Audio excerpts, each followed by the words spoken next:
On today's episode of Between the Ears, I've got my guy back, Eugene Napoleon. We're here to talk West Virginia football, some of the biggest question marks and concerns heading into the 2025 season, Rich Rod Era 2.0, today on Between the Ears.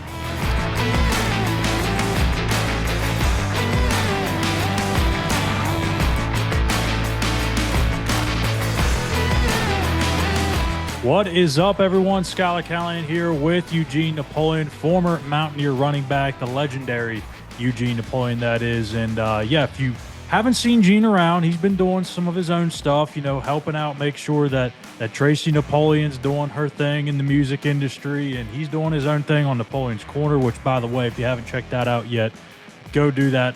Napoleon's Corner on YouTube. He does some great inspirational motivational videos every single week that really get to you and that can really relate to you. So if you haven't yet, check that out, and you won't be let down whatsoever. And of course, got to talk about the Walkthrough Game Day Show, and I have my guy on here. So we will be entering, I believe, what is this, Gene? Year 7 of the Game Day Show or something like that. At this point, I've just lost count because we've done it for so long, but we will be recording the Game Day Show and posting it every Thursday throughout the football season, previewing that week's game for West Virginia. And then, as always, we'll make our picks at the end of the show. But want to get Gene on here a couple of times before we get back into football season. Don't want to go too long without having a Eugene Napoleon absence. So, Gene, how you been, brother? And what are you thinking about this upcoming season? Man, listen, blessed and highly favored, and thank you for having me on. Honestly, I'm excited. I'm excited to see the steps that we're taking with our program. I'm really excited to see Rich Rod is back in Morgantown. Like you said, really, this is Rich Rod 2.0. This is WVU 2.0 under him. And I'm excited to see what that looks like. You know what I mean? Where we're going to go offensively, defensively, special teams. I know what his staples are. I know what he likes to do. And I just want to see how that relates and pairs with what we have, what we lost, what he brought with him, and what he brought in the recruiting cycle. So it's exciting. It's exciting to see, what we're going to look like this upcoming season. Yeah, there's a lot of question marks about this team. Obviously, when you have, 60 plus newcomers, there's going to be a ton of question marks, a lot of uncertainty. We're going to talk a few of those here today. Phil Steele, by the way, we're recording this Tuesday night. So today he dropped his it wasn't today, it was in his preview for his magazine that West Virginia, he has them picking them to finish last in the Big 12 Conference. But honestly, I understand it. It's so much turnover roster-wise. You have a major question mark at quarterback, whether people want to say that or not. You have a whole new coaching staff. There's a lot of newness. Anytime you have that much newness, it's hard to see anybody pick them very high in the Big 12 or whatever conference that you may be in. So let's start here first. I won't go with the low-hanging fruit of the quarterback situation. I might just let you kind of dive into that because I've talked about it 18 times, but I'll talk about it a 19th if we want. But I want to let you have your opinion on that. So if you want to bring that up, feel free to do it. But for me, I'm going to start with the defense because I think Zach Alley is a bright football coach. You know Zach Alley. You've known his past and what he's done at Jack State, at Monroe, at Oklahoma. He is going to be a really good coordinator, and it might get to the point here in a couple of years where we're talking about him getting some head coaching interviews at Power 4 schools or maybe G6 schools. That's going to be the case. But out of the gate here, it might be a little tough. Typically, the defense is ahead of the offense, I would think. But in this case, when you have so many new pieces, that's a big, scary question mark for me. But I'm going to start with the back end. Cornerback, you have virtually a whole new group, a lot of transfers. Devontae Golden-Nelson, Michael Coates, Jordan Scruggs, Derek Carter, so on and so forth. There's a lot of bodies there. I think a lot of capable bodies, but I don't know if they have three guys that they can really, truly rely on. I think Golden-Nelson is one. I think Michael Coates could be a Big 12, all Big 12 selection when it's all said and done. But that third guy, I just don't know. A lot of these guys are transferring up to the P4 level, And I think there's a lot of uncertainty about what that's going to look like for them. So finding that third cornerback, because again, I think Golden Nelson and Coates, they're going to be playmakers, but finding that third is going to be very key to keeping this back end together, not having what you saw at the end of last year where teams were just carving up the Mountaineers left and right. Well, here's the thing, and you're 100% correct about usually the defense is slightly ahead of the offense, usually, right? But here's the catch 22.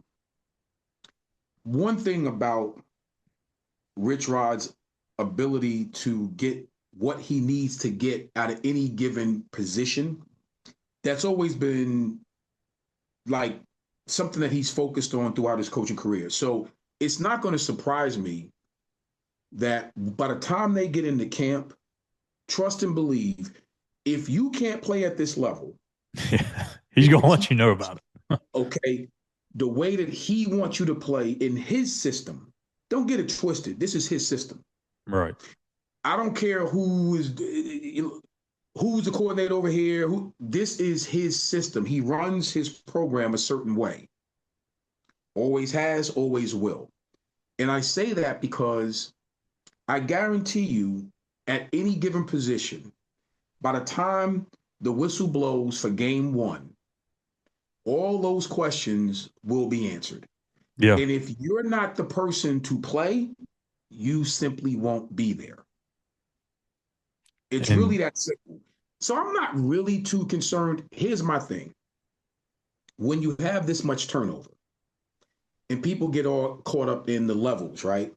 It doesn't matter what level, because it's not the level, it's the coach, it's the staff. Okay. So when you get caught up in the level of what you're playing with and all that, once you bring in a coach that understands to implement a type of system that he wants, offensively, defensively, and special teams, really comes down to the hardcore athlete that he puts on the field at any given position. By the time he gets done mining that out, they'll be more than prepared to play. It's going to be the consistency of a long season that I'm going to probably be a little bit more from game one to game three, game six, game eight. I'm going to be looking to see that the longevity of how that pans throughout the system, like throughout the course of a tough season in the Big 12. right. That's going to be the key, because you know what? Now what happens? You get nicked up a little bit on offense, you get nicked up a little bit on defense, and we're going to have to see how well they recruited, how well they're prepared, and let me see that second and third guy. You know what I Right. mean? Because that's really what it's going to come down to. And hopefully, West Virginia will be in a position to where that there's not going to be too much of a tail off in talent between that first guy and that second guy. Because that's really where you get in trouble, Scott. You know that in any sport.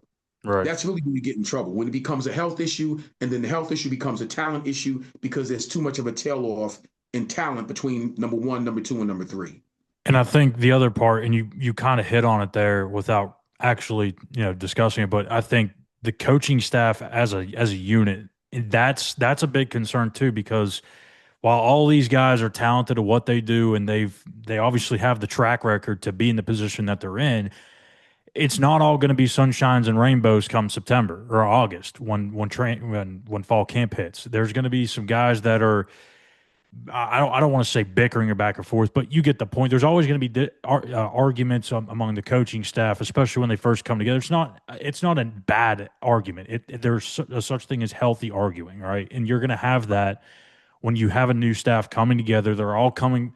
I wouldn't say all coming from different backgrounds, but you have multiple different coaches coming from different backgrounds, trying to fit it into this one system, this one ecosystem that Zach Alley is trying to put together, and you're going to have different opinions flying all over the place. How long does it take for Zach Alley and his position coaches to get on the same page and find not only the right plays, but the right players for the right plays, the right packages for those guys, and know when and how to press their buttons, when to back off?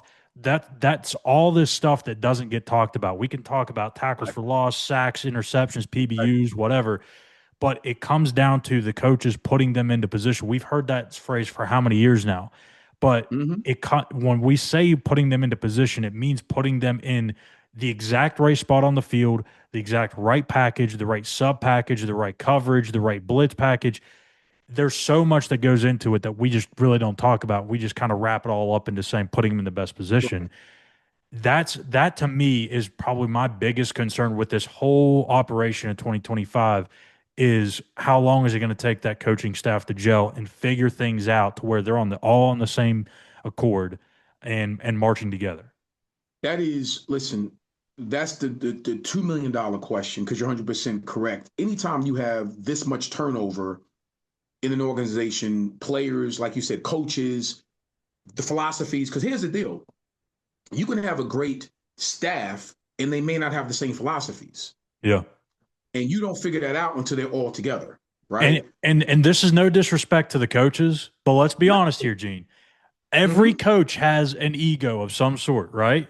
It may be minuscule, it may be large, but every coach has an Absolutely. ego, and they want their things to be either in the playbook, they want their certain guys to be in those certain packages. They're going to fight for it. They're going to pound the table for it with Zach Alley, and it's going to come down to Zach Alley having to making those calls.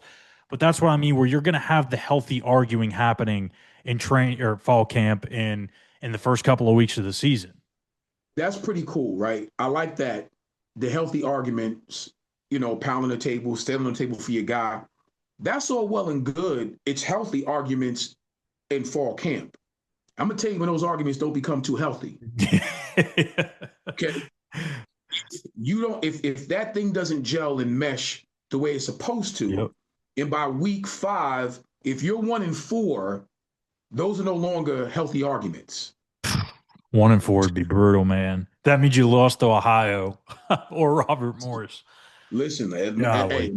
look, no, we ain't No, doing no, that. no, no, no. No, And we're not saying this as that we're anticipating that there's going to be some sort of disconnect between the coaches. This is everywhere. This is between the everywhere. the Rich Rod staff when he was first here, Dana Holgerson, every single coach that has ever coached the game of football has always had assistants that are going to pound the table for their guys or pound the table for this certain scheme or whatever the case may be. It's natural. It's just more likely to happen in year one when you're trying to put square pegs into round holes and all that kind of thing. There's a lot that goes into building out a staff. I think a Hmm. lot of people don't understand that. There's a lot that goes into that. But the key is you almost have to have like-mindedness along that path of when you are building out a staff, because like you said, yeah, these coaches got freaking egos. Are you kidding me? At any, yeah, at any level where you are, well, put it this way: West Virginia, no different than Ohio State, no different than Nebraska, no different than any one of these Power Four programs, conferences. Those guys are getting paid a lot of money. They're not getting paid a lot of money to shake hands and say, "Hey, I'm going to agree with everything And you be yes say." man. Yeah. No, that's not what this is about. It's about winning at the end of the day, right? And it's about earning your keep. So again, similar to players, a head coach's responsibility is to win football games, right? And it's not a kumbaya with best friends deal. I'm hiring the best coach that I can to do the best job. DC, position coach, offense, defense, special teams, the whole nine. If that guy can't do the job after a while, uh, I'm sorry. Exit stage left, buddy. Yeah. Listen, this is what happens. We've seen it. And again, this is not a hopeful thing. No, you're not hoping that. That's the nature of the business that we're in at this level. Right. And let's be honest too. If you have a bunch of yes men on your coaching staff, you probably got the wrong guys. That's not a good setup. You want again Yes. to use that term healthy arguing. You want that to exist in the building because if not, then you have a bunch of guys that are complacent that aren't going to share their ideas, their concepts, and you're just going to continue to be the same thing over and over and over instead of evolving. Well, the And problem is that's with how that, like you evolving said, happens is that's how from it happens. assistant coaches. And not even sharing it, but how about this? If you're in a position where you are afraid to share your concepts and philosophies because it may be met, at any level, it could be a coordinator, it could be a position coach, it may be met with scrutiny when you bring it to your header. That's a problem. So, and even like you said, even with that, it's good to have a staff where men are men and they're going to stand on the table for what they know is right because it's been Right. successful. Whatever they've done someplace else has been successful. And that's why you hired me because you want me to bring out the best as a coordinator, offense or defense or special teams, and as a position coach. So if you can't get that out of your guys that you hired, that becomes problematic. And you know what? You see that real quick. Like I said, throughout the longevity of the season, you kind of see that real quick, especially in year one. Right. And like you said, there's a point where though you don't want that to creep into the season, and you've got to figure out that okay, this is the guys that we're rolling with. This is the strategy that we're going to go with. The game plans. We got to all be on the same boat.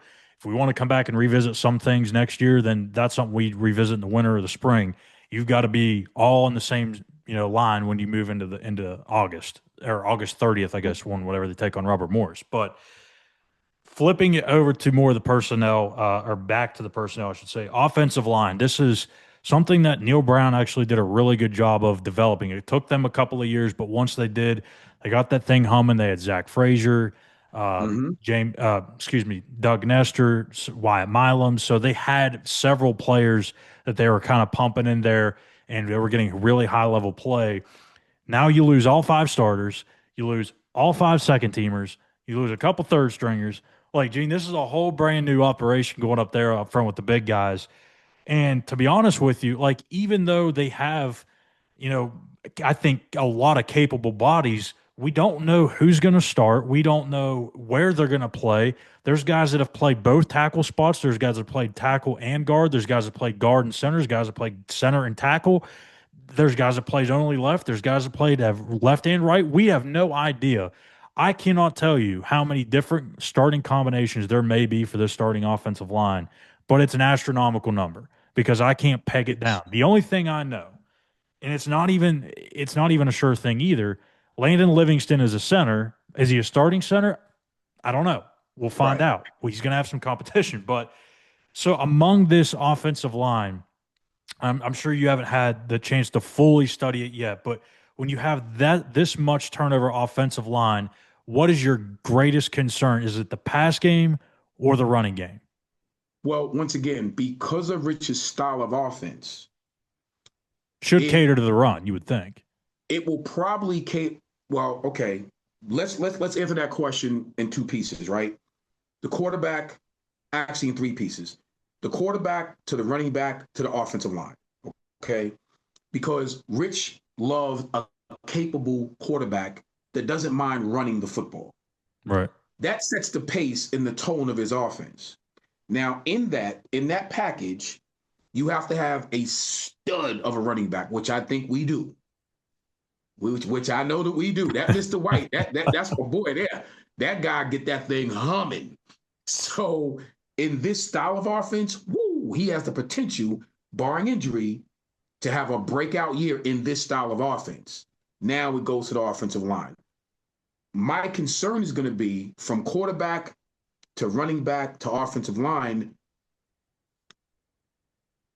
how diligent and how purposeful and how, from a discipline standpoint, are we going to be in those three phases?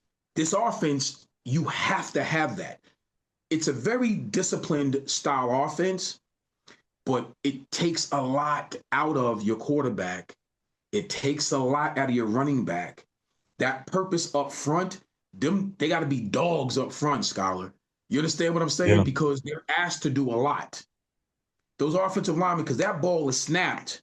I mean, the way that offense works, the guys up front, they got to be really disciplined, in shape, and ready to roll within, you're talking about 80 to 90 snaps a game.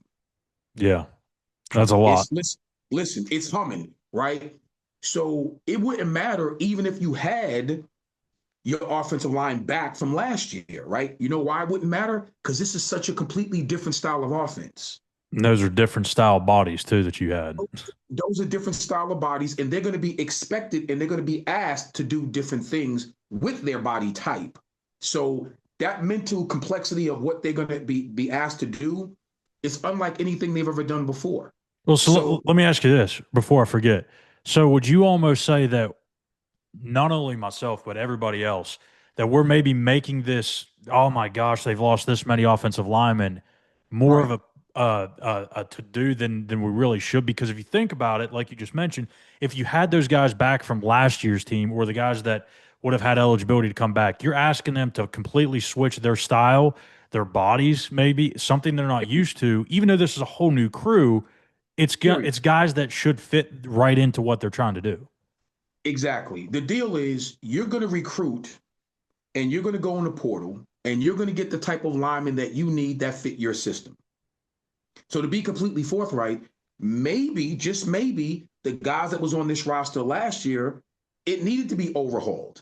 To be completely forthright, the whole roster needed to be overhauled because of the style of defense you're going to play, the style of offense you're going to play, and what you're going to expect out of your special teams. That whole roster had to be overhauled. Just like no matter where Rich has been in the past, it's the same exact thing. You go in, you clean house, you bring in the guys that you need to bring in that fit your offensive scheme, defensive scheme, special team scheme, and that's unlike anything that they've ever done before. So that's Mhm. why I'm not really too worried about what we have up front because what they have up front is going to have to be developed anyway. Exactly. So I'm right there with you. I mean, it's a great concern because you don't. I think it's just more of the unknown. You don't know what it's going to look like come August. Is there going to be a massive part of the offensive line that really struggles and underwhelms? Or are you going to be okay? Like, are you going to be struggling pass protection? I don't think pass protection in this offense should be an issue because you're not asking the quarterback more than likely to hold on to the ball forever and ages, right? I think No, the it's whole quick. deal here it's get the ball out as fast as you can. They're It's going to take quick. shots deep Right. down the field, of course, like every offense, but Right. the main thing is to get the ball out, get it in space, get it to your playmakers, let them do their thing. So, speaking of the quarterbacks, I said I was going to take the low hanging fruit. So, to end the episode, I do have to get your opinion on where you think this quarterback situation stands 2 months away, well, less than 2 months away now from camp opening. Nico Marchiol, Jalen Henderson, maybe even Max Brown, the Charlotte transfer, has a chance. More than likely, Nico or Jalen. What do you think here as we stand here in June? Let me tell you something. Okay. I'll put it this way. In order to be successful in a Rich Rod's offense, and you're playing QB, the CEO of the operation, if you are not a capable, willing runner of the football, you will not be successful in his offense. Okay? So here's the deal. Which one of those three in your mind do you see capable enough to run the football? I'm talking about design quarterback runs Hmm. anywhere between 12 to 15 times a game. Which one of the three? I have an idea, but which one of the three do you think are willing enough runners and then capable passers? Because you're going to have that too, but you have to be a capable runner first in Rich's offense. Which one of the three do you think have that I ability? I've said that Jalen Henderson is probably the better fit because he is going to be someone that I think you can run a little bit more. I think I take back a little bit of what I said when Rich was hired and that Nico's a completely misfit Uh-huh. because you can see the toughness that and physicality that he plays with in the run game. We've seen him pull it down a couple of times and call his own number. He can lower the shoulder. So I think that part is he is willing. Is he as explosive, as big of a playmaker with the rock in his hands? I don't. I really have a hard time seeing that. That's why in the run game, I think you lean towards Henderson. I don't know that you want if Nico's the guy. I'm sorry, I don't want to see him run the ball 15 times a game because I Well, don't think you're going to go very far with it. If you that's have the Jalen catch. Henderson running it 15 times, he might be liable to pop one or two. Well, see, here's the deal. And in that style of offense, and you hit it right on the head because that's who I'm thinking will probably, and who knows, anything could happen between now and fall camp. I'm just saying, uh, Heck, we could pull what the Steelers just pulled, and you can bring in. Bring an A-Rod. He might have some eligibility left. So anything could happen. But my point is, you have to have, I think in order for West Virginia to be successful, that quarterback position has to be explosive at the second level. At the Yeah. second level, you have to be able to make the first guy miss, get to that second level, and you're not talking about Scott. You're not talking about a 5 yard gain. No, No. if you look at any Rich Rod quarterback, wherever he's been, that's been successful, those guys are popping 40 and 50-yard runs, my guy. Exactly. Okay, and they're getting those type of plays, maybe 2 or 3 plays per game, my guy. So that's what you're going to need in order to make this offense go. So whoever's playing the quarterback, and I don't want to slight any one of the three or potentially any one of the four, you're going to have to be that guy that's going to be willing to do that. And I'm Yeah. not talking about scrambling within the passing game. I'm talking about design runs because Or that's read what options. Yeah. RPOs. that offense calls for. So, as someone that has watched his offense for many years, but obviously the last couple of years you watched it pretty closely because your son Brandon, if people don't know, he was on Rich Rod's staff at Jack State.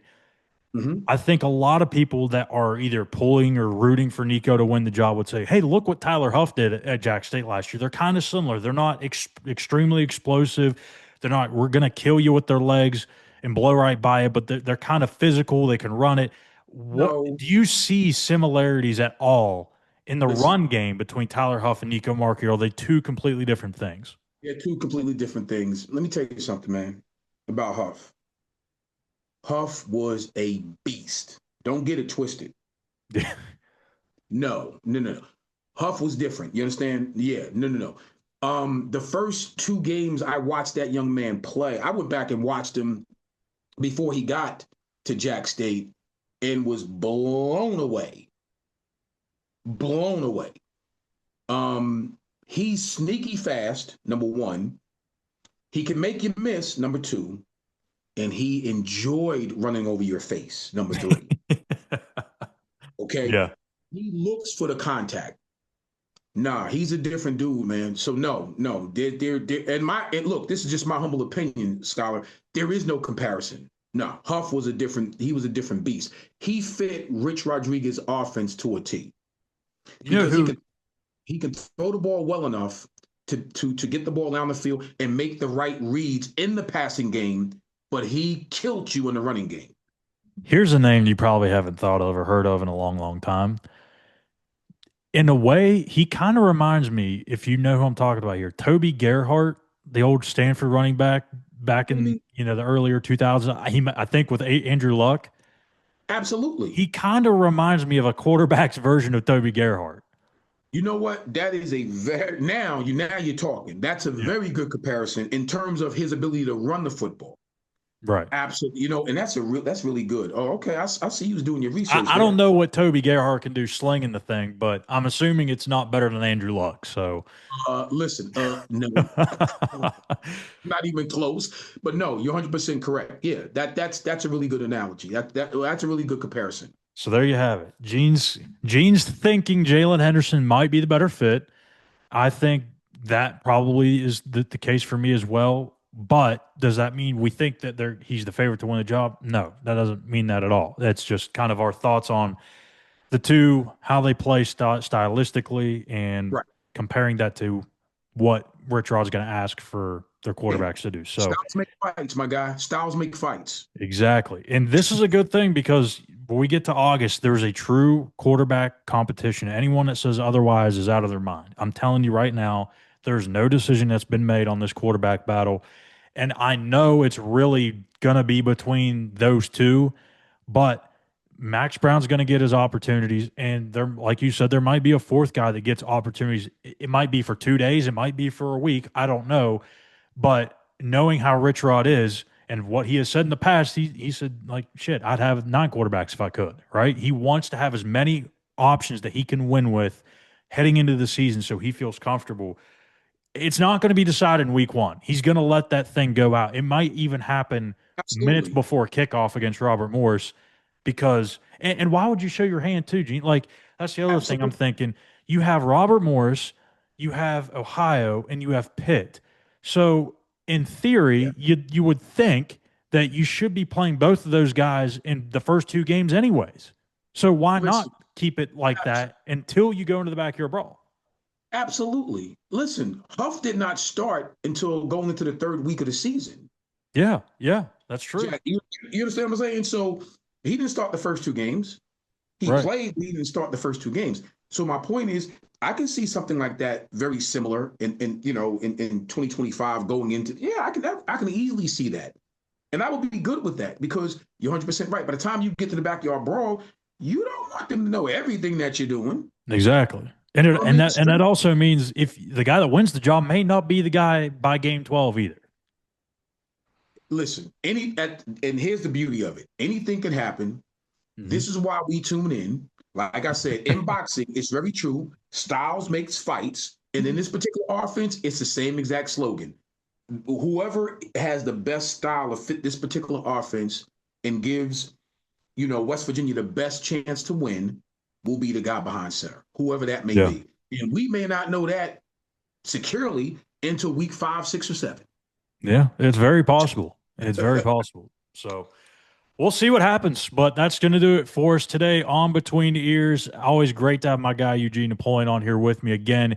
You can catch his shows, Napoleon's Corner, on YouTube every Wednesday at 7 o'clock p.m. And we will be back on the Walkthrough Game Day show every Thursday starting week one. And we'll lead up to that Robert Morris game. I know there's probably not much to preview there. We're not going to go into the weeds with that one, but we're going to have the full hour show like we always do because that's how we do things. We don't take a week off. Even the bye week, I think we still did shows during the bye week in recent years. So make sure you hit that subscribe button here on our YouTube page at West Virginia on SI. Give us a like and a follow. That'll do it for us here today. Thank you guys for tuning in. We'll see you back here on Sunday.